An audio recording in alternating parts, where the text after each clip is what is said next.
of Shialda Nolhati local will leave from platform number 3. চঞ্চল দুই নয়নে শুভ্রদীপ এদিক ওদিক দেখতে থাকে। আচ্ছা দাদা, আপনি কি বলতে পারবেন লালগোলা যাওয়ার ট্রেনটা কোন প্ল্যাটফর্ম থেকে ছাড়বে? ওই যে দেখছেন 3 নম্বর প্ল্যাটফর্মে যে গাড়িটা দাঁড়িয়ে আছে সেটা লালগোলা যাবে। ভদ্রলোক ঘড়ির দিকে দেখে বলেন, এখনো কিছুটা সময় আছে, আধ ঘন্টা পর গাড়িটা ছাড়বে। শুভ্রদীপ স্বস্তির নিঃশ্বাস ফেলে। ওনাকে ধন্যবাদ জানিয়ে 3 নম্বর প্ল্যাটফর্মের দিকে হেঁটে যায়। নিজের খেয়ালেই সে হেঁটে যাচ্ছিল, আচমকা ধাক্কা লাগতে ঘোরটা কাটে। এই যে মশাই, আপনাকে দেখে তো সুস্থ স্বাভাবিক বলেই মনে হচ্ছে, তবে এরকম অন্ধের মতো হাঁটছেন কেন? শুভ্রদীপ একটু লজ্জিত হয়েই বলে, সরি ম্যাডাম, আমি আপনাকে লক্ষ্য করিনি। আসলে নকলে ওসব বলে কি হবে আর? নিন, হাতটা বাড়িয়ে আমায় টেনে তুলুন, অন্তত একটু সাহায্য করুন। শুভ্রদীপ হাত বাড়িয়ে তাকে টেনে তোলে।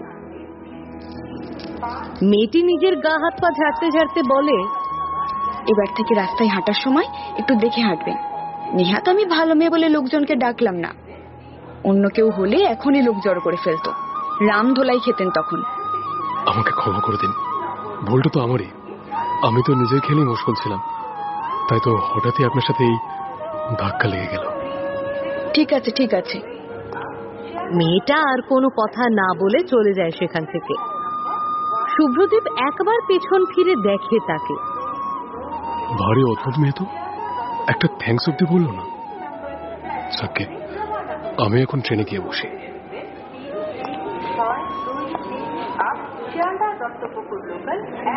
কামরাটি তখন প্রায় ভর্তি হয়ে এসেছে, ট্রেন ছাড়ার সময়ও হয়ে এসেছে। শুভ্রদীপ টিকিট দেখে জানলার পাশের সিটে গিয়ে বসে। মনে মনে ভাবে বাড়িতে একটা ফোন করতে হবে। পকেট থেকে মোবাইল বের করে দুবার কল করে সে কথা বলার চেষ্টা করে, বাট নেটওয়ার্ক প্রবলেমের জন্য কিচ্ছু শুনতে পায় না। সিট ছেড়ে সে গেটের সামনে এসে দুবার মোবাইলটা ঝাঁকায়। 3 নম্বর বার কল করে সে।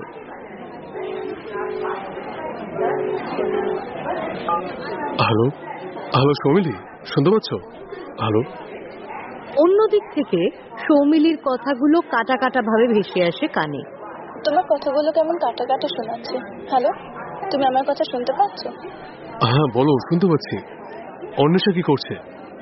চিন্তা করো না, ও ঠিক আছে। আমি সবসময় ওকে চোখে চোখেই রাখি। শুভ্রদীপ একটা স্বস্তির নিঃশ্বাস ফেলে। তুমি ছেলে বলে নিশ্চিন্তে ওকে রেখে যেখানে খুশি বাবুগুড়ের মতন বেড়াতে পারি। তোমার ঋণ কোনোদিনও শোধ করতে পারবো না, আমি জানি। থাক ওসব কথা এখন। তুমি এখন কোথায় যাচ্ছ? ফিরবেই বা কবে? জানি না কোথায় যাচ্ছি, কবে বা ফিরবো, কিন্তু চেষ্টা করবো তাড়াতাড়ি ফিরে আসার। Don't worry and stay safe. কথাগুলো বলে শুভ্রদীপ ফোনটা রেখে দেয়। তার ঠোঁটের কোণে বিষাদ ভরা একটা হাসি খেলে যায়। এমন সময় হুইসেল দিয়ে চলতে শুরু করে গাড়ি। প্ল্যাটফর্মের ওপর দিয়ে ছুটছে একটা মেয়ে, ফোনের সাজে। আশেপাশের লোকের দৃষ্টি সেই মুহূর্তে আকর্ষণ করেছে সে। ছুটছে, হাঁপাচ্ছে, আর একটু গতি বাড়ালেই সে ছুঁতে পারবে ট্রেনের দরজার হাতলটি। শুভ্র তখনও গেটেই দাঁড়িয়ে দেখছে সেই মেয়েটিকে। ক্ষণিকের জন্য তার দৃষ্টি স্থির হয়ে গিয়েছিল সেই মেয়েটির দিকে। শুভ্রদীপের মনে পড়ল কিছুক্ষণ আগে এই মেয়েটির সাথেই তার ধাক্কা লেগেছিল। মেয়েটি শুভ্রকে উদ্দেশ্য করে বলছে, please give your hand, please give me. ধীরে ধীরে ট্রেনের গতি বাড়ে। শুভ্রদীপ কি করবে না বুঝতে পেরে হাতটা বাড়িয়ে এক ঝটকায় মেয়েটিকে টেনে তুলতে সক্ষম হয়। মেয়েটি তার বুকের উপর গিয়ে পড়ে। অসম্ভব কাঁপছে সে। কয়েক মুহূর্ত পর একটু স্বাভাবিক হলে সে মুখ তুলে তাকায় শুভ্রদীপের দিকে। স্থির করে কাঁপছে তার ঠোঁট যুগল। নিজেকে শুভ্রদীপের থেকে আলাদা করে।